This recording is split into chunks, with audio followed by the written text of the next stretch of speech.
Hello everyone and welcome to the channel. Today we're going to share with you a very quick and easy dinner recipe using the Ninja 15-in-1. Let's get straight into it.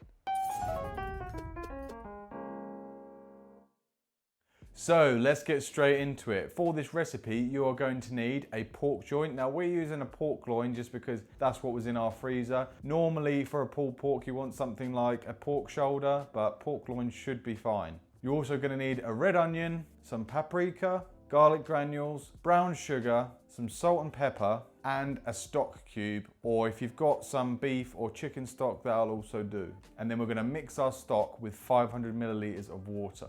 We're going to first start by getting our stock ready. So like I mentioned earlier, we need 500 milliliters of water. Here's our stock cube. We're going to pop that in, followed by 500 mils of water. Once you've added the water, give it a little stir. Try and get it to dissolve nicely. And then while we let that dissolve, we're going to chop up our red onion. Now we're not going for anything special here. We're literally just going for like quarters, maybe a little bit smaller, not finely chopped. Once you've chopped up your onion, we're then going to work on the rub for the pork. So before we get our rub going, I'm going to take the string off, put that aside. Now for the rub, we're going to do 2 tablespoons of brown sugar, followed by our paprika. We're going to do 1 tablespoon of that. Next, garlic granules, again another tablespoon of that as well. A little pinch of salt and pepper.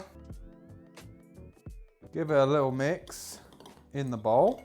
And then do your best to just try and cover all sides of the pork and just give it a good old rub. Give your meat a good old rub. Now, once you've rubbed your pork, we're now going to grab the Ninja 15-in-1. Bring that over. Once you've got the 15-in-1, you're going to open it up, take out the air fry basket, and then we're going to pour in our stock that we made earlier. Then you're going to pop your pork inside, put it straight in your stock, then chuck in your onion that you chopped up earlier.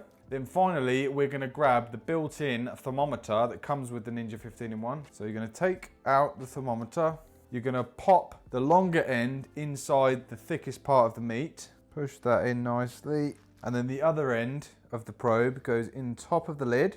Then once it's in, just be careful when closing the lid. You don't get it caught. Now we're ready to turn it on and select the function that we require. So turn it on. We're going to be pressure cooking today, so we're going to slide it over. And because we're using the probe, we're going to select preset. We're then going to select pork. We're going to select shred. And then we're going to have it on a natural release for the pressure. So once you're ready, you just simply press start. Okay, we are back. It's been about 1 hour and 45 minutes, including the natural pressure release. So now I'm going to flick the vent to open just to get rid of any residual pressure, and then we'll open the lid and take a look at it. I'm going to slide it across now to open. Let's open it. Remove the probe out.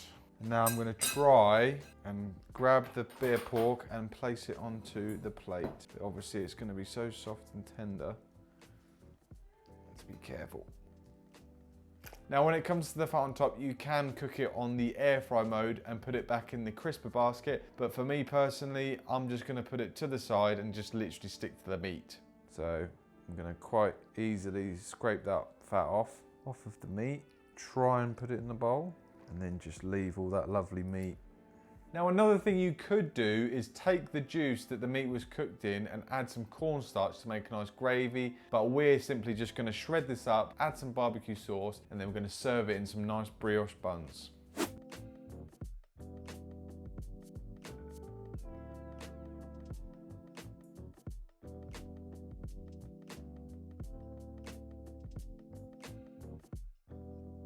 So there you have it. That was us making a delicious pulled pork using the Ninja 15-in-1. If you want to see more recipes of us using this machine to craft some delicious recipes, then check out this video right here.